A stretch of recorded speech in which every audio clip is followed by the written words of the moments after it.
Hello and welcome to this essential B2B webinar brought to you as ever by Lead Forensics. I am your host, Joe DiCaro. Now, whether you're just getting started with social selling or you're looking to take your skills to the next level, you are absolutely in the right place because for today's webinar, I'm joined by Morgan Smith, co-host of the B2B Power Hour and MD at Aligned. Morgan, how are you doing today? I'm well. Thanks for having me, Joe. Great to be here. Can't wait Of to dive into some social selling. Absolutely. No, it's of course it's our pleasure. So let's not waste any time. Let's get straight into this, shall we? So what do you think is the most important element of successful social selling? I think it all comes back to credibility. And I think we spend a lot of time confusing attention for credibility. So there's this idea that if you have 10,000 followers or 15,000 followers or whatever, you're a really credible person, and that's the goal. And that may be well true, right? There's probably an overlap between having a lot of attention on the platform and having a lot of credibility. But credibility really is, can I trust you? Are you showing up with good intentions, right? Can you solve my problems? And the truth is, nobody really logs into LinkedIn, for example, to be pitched or to be sold.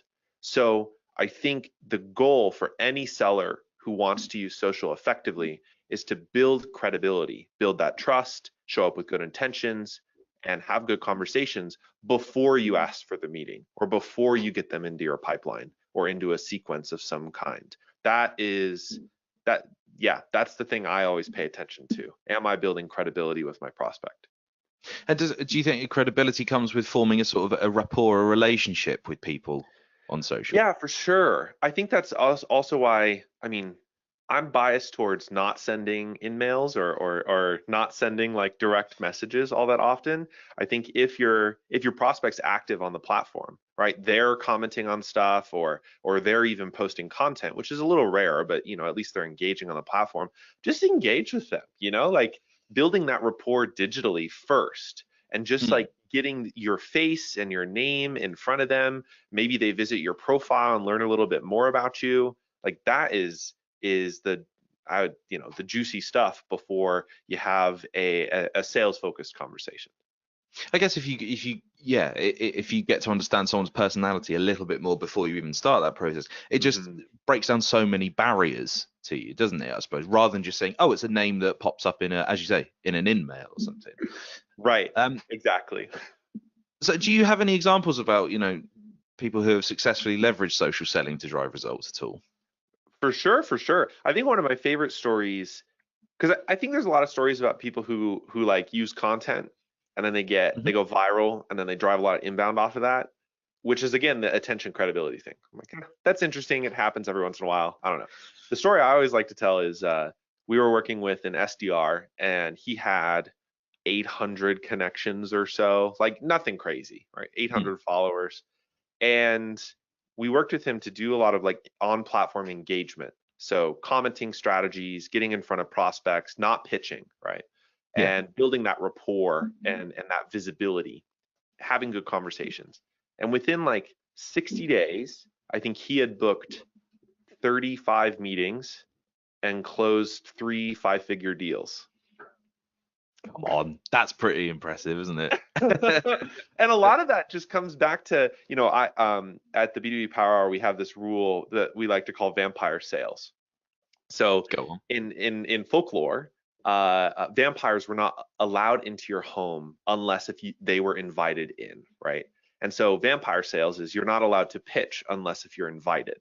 So if you think Mm. about that as an engagement strategy, you are going for them to ask you, so what do you do? Or like, tell me more about your company, right? If you can't say anything about that until they ask you for it, it means you're there showing up, asking good questions, having a good time, dropping valuable resources. Hey, did you see this article I just saw the other time? Have you seen this post about this topic you were commenting on? And like really ramping up that engagement. And it's more even than just building rapport. It's like value deposits, dropping value. Because if you obey vampire sales, and this SDR obeyed vampire sales, what happens is it shifts the conversation where somebody realizes you're taking a genuine interest in them, and then they'll naturally say, okay, well, what do you do? Tell me more about you. And in that moment, then there's that good is this prospect the right fit? Is this the right time sort of conversation? And that's when it starts to snowball, where if you're doing this across 10, 12, 15 different prospects in a given week, a good number of them are going to be like, yeah, let's hop on a call. Tell me more about what you do. Let's see if we're the right fit. So that's something that I'm curious about then, because obviously if you're nurturing that sort of relationship, it does take, it takes time. Oh How yeah. do SDRs and salespeople, how do they balance the time between, putting the time in and still, meeting their sales targets? It's like the ultimate question that you just asked. Thanks very much. Yes, no, it's a very good one.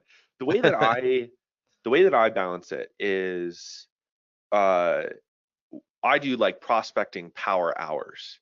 So it's actually 2 hours. Okay, and I'm not trying to mislead anybody, but the power hour is actually 2 hours. And on the front end, it's 30 minutes of prep, of building the list or finding the people, doing some research, gathering that names and getting focused.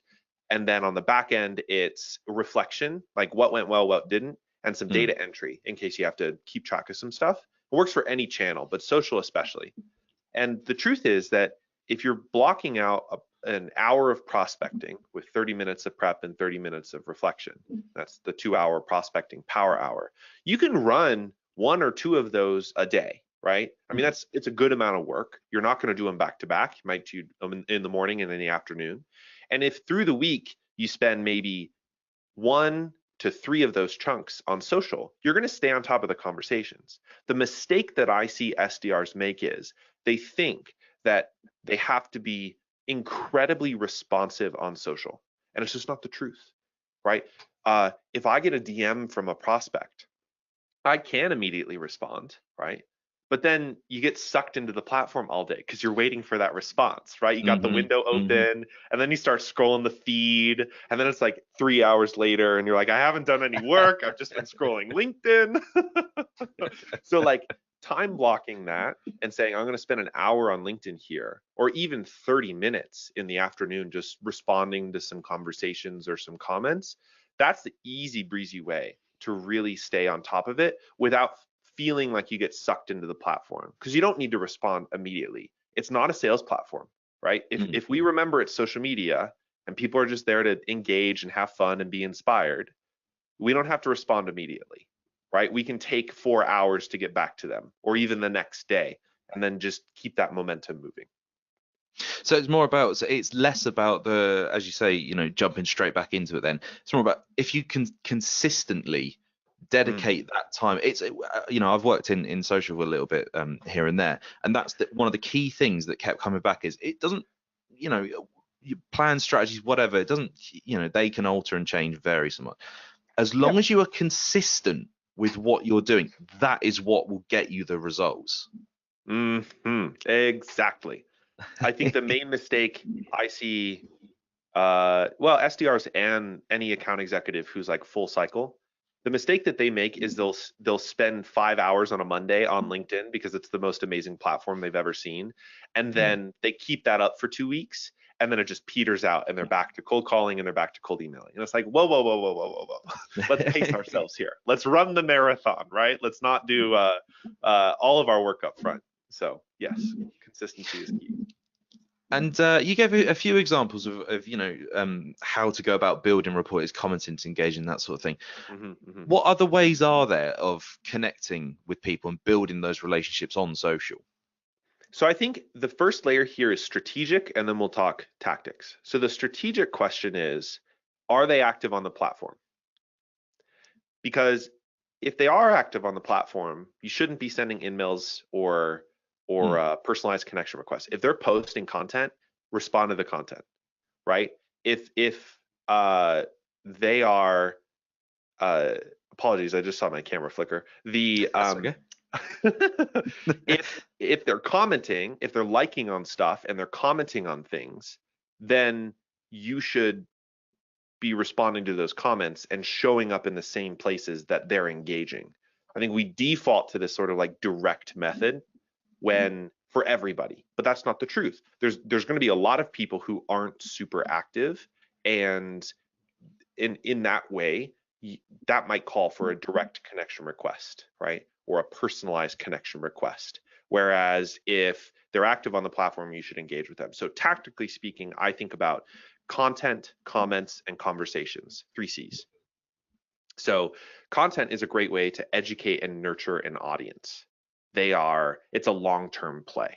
But if you think about an email nurture sequence that you spun up for a prospect, what if you put that into the feed, right? If you have an email nurture sequence, you could just turn that into content that if you're sending connection requests that are blank or you're engaging with people, you're educating those prospects on a particular piece of what you sell or the problem that you solve.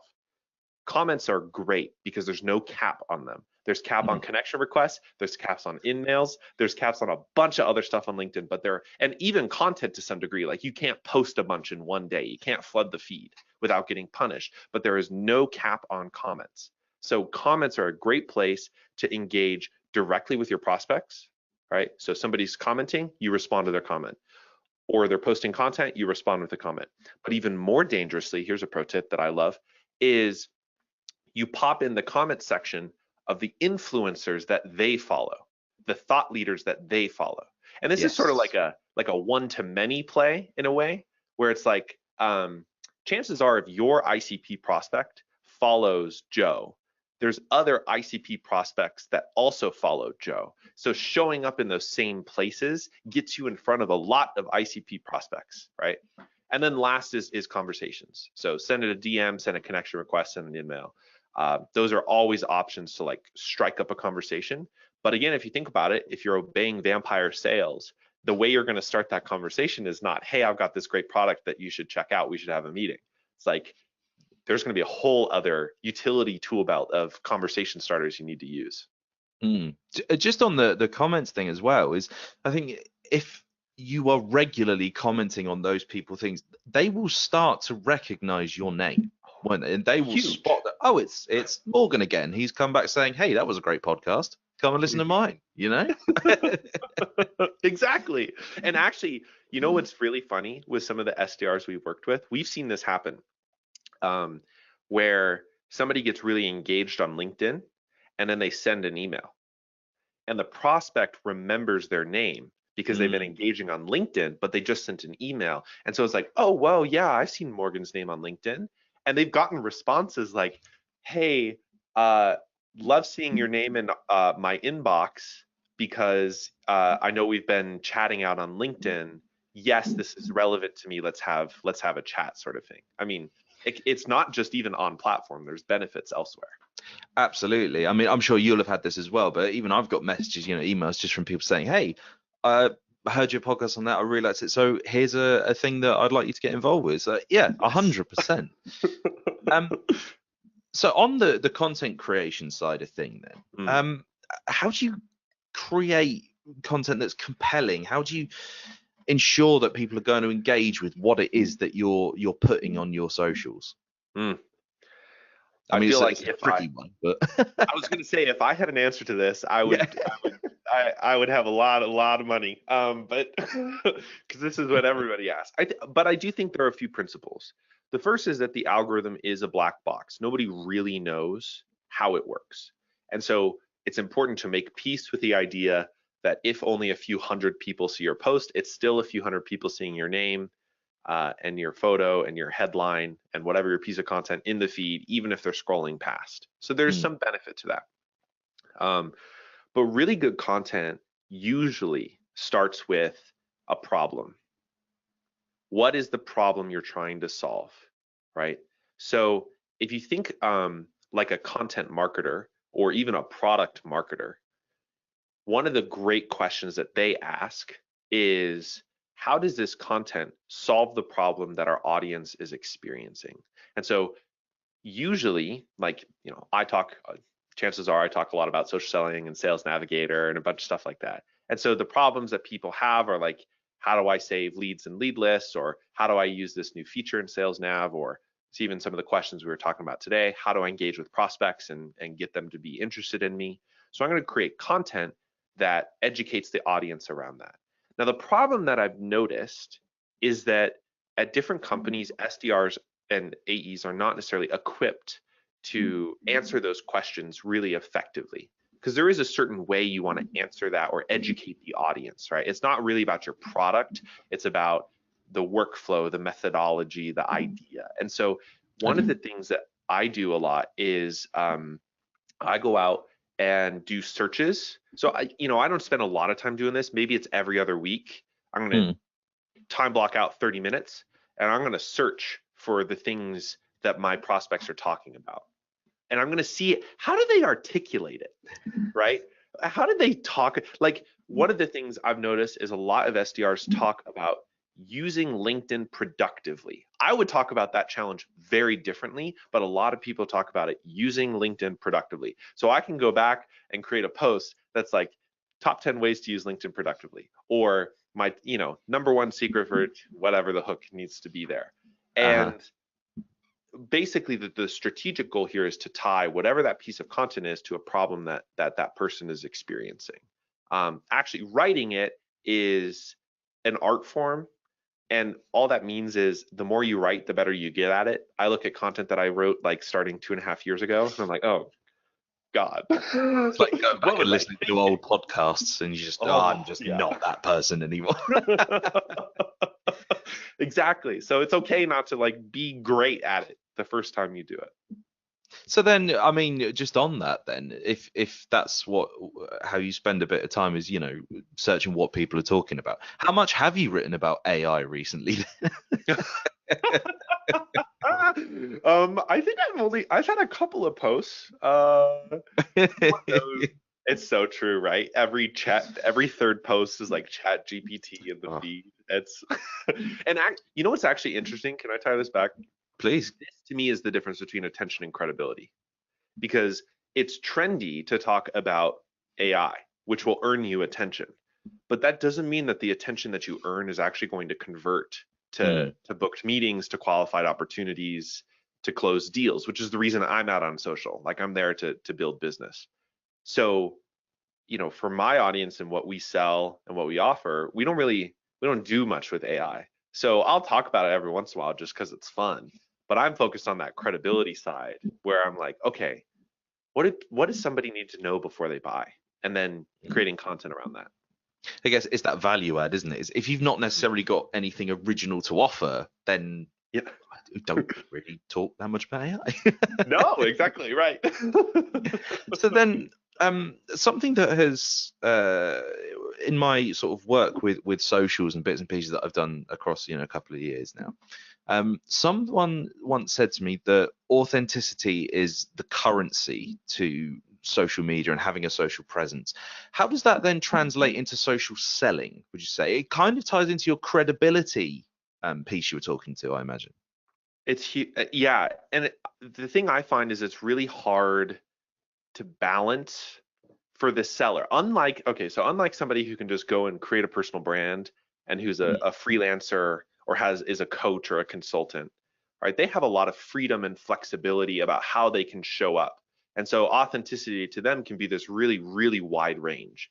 But for the seller at a company, right, they have some balance here. And I think of the balance between like being NASCAR, where you just have a bunch of logos, you're sponsored by a company and it's just the company's profile, and you as the individual, especially because chances are, don't tell any of the sales managers this, but you're not going to be at your company forever, right? Like you're eventually going to move on. And so how do you balance those long-term career things with your current company, selling to the prospects that you want to reach, building your network? It can feel tricky. And then to layer on authenticity, how do you show up as yourself? So what I always come back to is, first principle is your LinkedIn profile is yours, so make it yours. It's not your company's. Find that balance between telling your own personal story, right? Between where you came from, the jobs that maybe you've worked so far, the passions, the interests that you have, and the reason why you wanted to work at the company you wanted to work at. And it doesn't have to be a deep reason. I mean, sometimes you want to work at a company because it pays you money and you need to pay rent. Like it doesn't have to be profound, but at least to sort of tell that story. And the second thing that I notice a lot is that people sometimes, and I'm guilty of this, so maybe this is more a reminder of me than for anybody else, but sometimes I lean too heavily on just engaging with prospects and that related content and like focus on this thing that I want to sell. The truth is, it's social media. There's a lot of cool stuff out there that you can engage with. And authenticity to me means showing and sharing those interests and passions that aren't just about work, right? It's showing up as your whole self. And so at the very end of my about section, I have this like, I love to talk about whiskey, tacos, and books. And so sometimes Let's start another podcast, Morgan. That sounds like a wonderful time.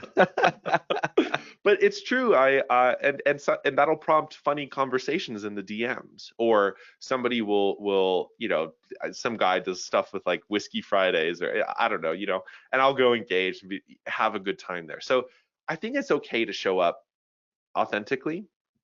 And it's good to just remember that even though it's a professional network, it's okay to show your personal interests and your personal passions, and just be smart about it. Like sometimes companies are really restrictive about it. I would encourage leaving a workplace like that if possible. It's kind of, we're in the new age here. If you social sell, you need to be able to show up as you.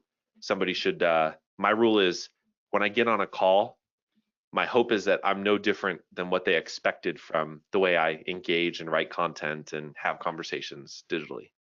Yeah, it's having that personal alignment, isn't it? I'll tell you, someone who does it absolutely fantastically is Travis Tyler from PandaDoc. Yeah.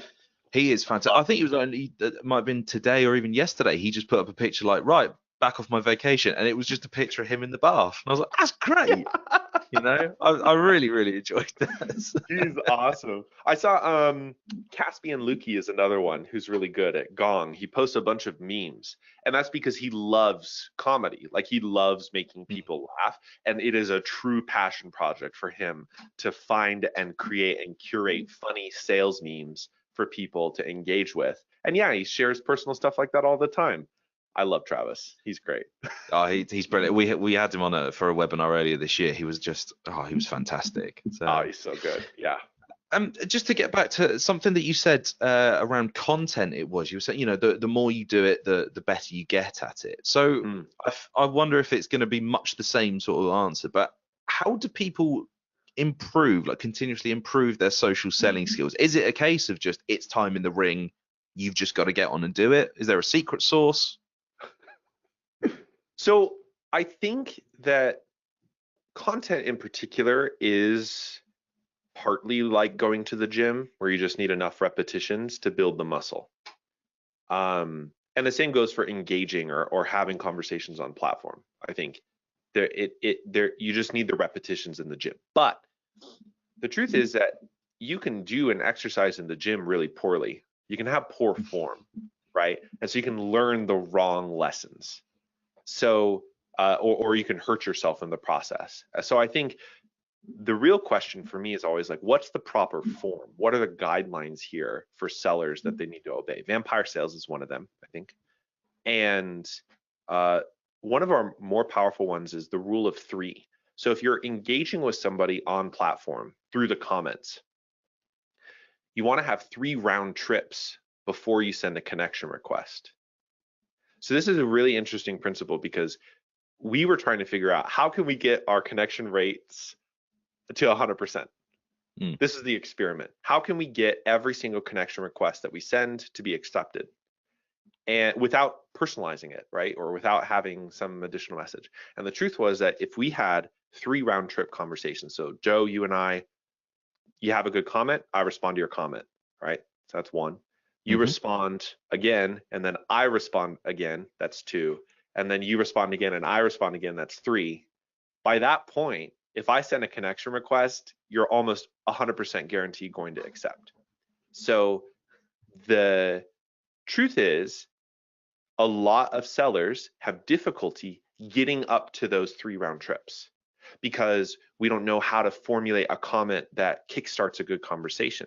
So the guideline is work towards the rule of 3. What are the repetitions? How can I get this comment to kickstart a response, right? How do I ask a better question at the end of the post? How do I tell a funnier joke? I love funny comments. I love insightful comments, curious comments. Like there's these flavors that you can add, or tag in somebody else to be like, hey, Joe, what did you think about this?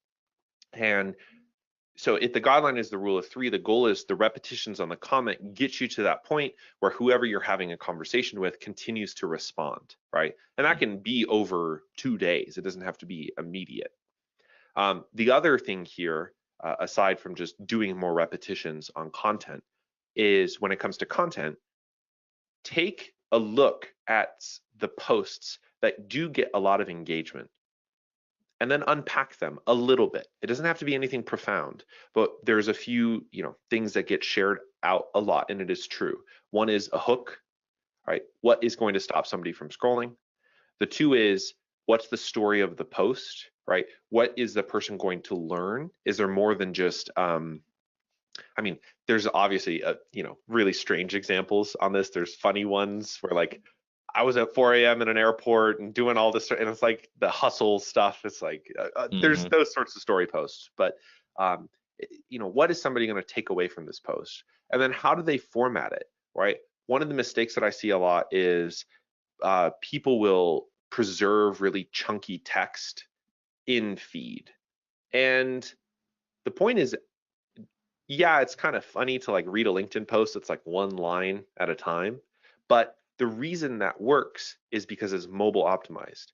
Something like 60 to 80% of people are on LinkedIn on their phones. And so when you actually read it on a phone, it reads really nicely. It's really well formatted to read on a mobile device. So having a big chunk of text, somebody's eyes are just going to gloss over it. And my goal on content, like the rule of three is the goal for comments, my goal on content is to earn inbound connection requests. So commenting will support this as well, but what I want is somebody to see a post in the feed, and then I earn a connection request off of it. And from that, I want maybe I'll send them a DM like, hey, great to be connected. Why did you want to connect? Or did you see something that was interesting? Or thanks for stopping by my profile, something catch your eye, sort of thing. And all of those elements are ways to improve your content, because you'll learn iteratively, like a feedback loop from the responses on comments and why people are sending a connection request. And so to keep on the sort of the theme of figuring out what works with content, how then can you measure success of your social selling efforts and make data-driven decisions? So we've spoken about content. I want to get back to the sort of how you measure the sales success. So the truth is, sales success is sales success. Like, you want booked meetings, you want qualified opportunities, you want those to become closed won deals. The mistake that I see is we treat social as if it was cold calling or cold emailing.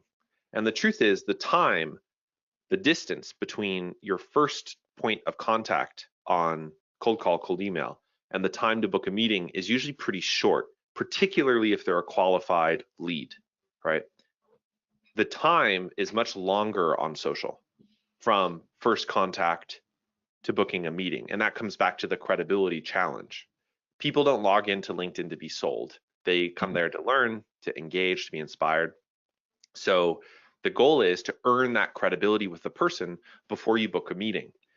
Almost by law of nature here, one of the things that is really interesting to see is that the back end is very different. So whereas it's very easy to get or quick, if they're the right fit, to get a lead on a cold call to a booked meeting, oftentimes it can take a long time from booked meeting to closed deal. And so this is more of a concern for mostly account executives, right, who are doing this. If SDRs are compensated on booked meetings, maybe it's less of a concern, but for social, even though it's longer on the front end, the back end is a lot shorter. And if you think about the reasons why, and we put all these pieces of the puzzle together, the reason is the buyer already trusts you. If you've been engaging with them and you've been publishing content and you've been having good conversations in the DMs, the buyer already trusts you. The buyer probably has a good sense about what your company is capable of and what problems you can solve. They also already see you as a credible source or as a person that can help them. Whereas on a cold call, you're just somebody picking up the phone. Hey, it's Morgan. Let's have a chat. And I don't know who this person is, what this company is. Right? Yeah. You want to roll the dice, sort of thing, and the classic openers. And so the credibility is not there. And so traditionally, converting that booked meeting from a cold call to a closed won deal is a lot harder because you have to do all of the work that social does up front. So the way this translates to data and metrics is we usually set a 60 to 90 day benchmark to see results. And the truth is it's sort of like an escalation ladder. So there'll always be low hanging fruit, people who are in the right time, right mindset, ready to buy that you can find and engage with that will usually close pretty quickly. And then once we shift a little bit longer, 60 days, 90 days, or even a little bit longer, your work through that by commenting, engaging, getting in front of the audience, producing content, that's going to educate and nurture those leads so that maybe when you send a DM or they come inbound, that timing fits up. And so we start to snowball and we start to create this momentum. And so I don't log at a technical level, I don't log anything on LinkedIn into my CRM until they are a booked meeting. Some sales managers hate this because they want visibility into how that channel is working, but we don't have that visibility yet. Sales Navigator can help organize some of this work, but from a data perspective, I'm waiting until booked meeting to take that lead and put it into the CRM. And that way I can see over 90, 180 days, 360 days, how many meetings are coming from this one channel and how many of those meetings are converting compared to maybe my cold calls or my cold emails. So it's a little bit of a longer play, but I'm still looking at those end result sales metrics just at a different timeline. So and also like you spoke to some of the objections you might come up against when social selling versus the cold calling objections. Are there any other like common challenges and objections you get in social selling versus the ones you get in cold calling? Are they much the same or? So I think the thing that I see SDRs run up against the most is either some sort of like messaging fit or timing fit on social. And the truth is, so this is the risk. You really only got one shot on social, because if they ignore your connection request, like it's not a burned bridge, but you get to wait a pretty long time before you can try again. Same with in-mails, right? Somebody sees your in-mail, they go, oh, not for me. And so they'll just ignore you now. They put up it's like a spam filter, but for their brain. So it's like a mental spam filter. I don't need to pay attention to this person anymore. Whereas on cold calling, you can just pick up the phone again, a week later. Hey, I called you last week. We didn't have a chance to chat. You got 27 seconds to roll the dice or whatever. And that's not true on social. So the reason that when I use direct connection request, direct in-mail, I'm staying really, really targeted. I'm talking like 3% of a total list. I'm rarely doing this, where I'm sending some sort of pain-based message to try and prompt an immediate response, observation about their account, why that's important, is it worth your time, are you interested to have a conversation, to sort of like prompt that conversation. So a lot of the buyers, the most common objection on social is that they're not interested, which is pretty common on cold call. But the way it can come across on social is they'll just flat out ignore you. So you don't even get that feedback loop. Yeah. They'll just click ignore on your connection request, or they won't open your in-mail, or they won't respond to it. And so it's really, really important to recognize like the ways that you can get feedback and overcome those objections are through conversations in comments and DMs and etc., and not necessarily a traditional way of just going direct and seeing who bites, because you won't earn that feedback that you might earn on a cold call where you can hear the tonality or the way that somebody is objecting to it. On social, there's this whole screen you don't even get to see, and they just click ignore, and you don't get anything out of it. So yeah, you don't even get to know that they're just going, nah, forget it. Yeah, exactly. Right. And it's infuriating because other times somebody may just not have logged into the platform for a while, and so you don't know the difference, or you don't know if somebody just missed it, right? There's no feedback on direct, and that's why a lot of the indirect side, comments, content, conversations are much more useful validating and overcoming those objections. 100%. It's lovely stuff. Morgan, you've offered up quite a lot of actionable tips and tricks for our audience today. So that's absolutely fantastic. So just a quick reminder to everybody that today's webinar is brought to you by Lead Forensics. And if you would be interested in seeing how you could leverage your marketing with Lead Forensics, then by all means sign up to a free trial here. We have a quick poll that will get our audience just to select to see a free demo of Lead Forensics. So we'll just leave this up on screen for a few seconds more, and then Morgan, I'll come back to you for a final question for today's webinar. So there we go, fantastic. Morgan, then I'm going to ask you for if there was one key takeaway you would like everybody watching this to remember today, what is the most important thing, the golden rule about social selling, do you think? You got to earn the conversation. That's, to me, the golden rule. You just got to earn the conversation, because if you don't, people will just ignore you, or they'll think you're spam, or they won't see the value in talking to you on a social media platform. And so earning the conversation comes back to how well you know the industry, how well you know the account you're trying to sell to, how well you know the person you're trying to sell to, your guesses about what their problems are or what they're interested in, and really, really just having genuine conversations, like spending a little bit of time to build that rapport, to build that credibility with the prospect is really where you win on social. And it always shows up in the long term. It always snowballs down the hill, where maybe today you feel like, oh, it's kind of a waste of time, but then 90 days from now, that prospect is like, man, Joe, you're the guy I need to talk to about this. And that's when you see the payoff. You've earned that conversation. And particularly if you are prospecting, Morgan Smith mentioned whiskey, tacos, and books, and you're in. True. You're away. You're in, exactly. Morgan, okay. Thank you. One last idea, and this is more for executives, but you asked about data and metrics, and I didn't want to forget this.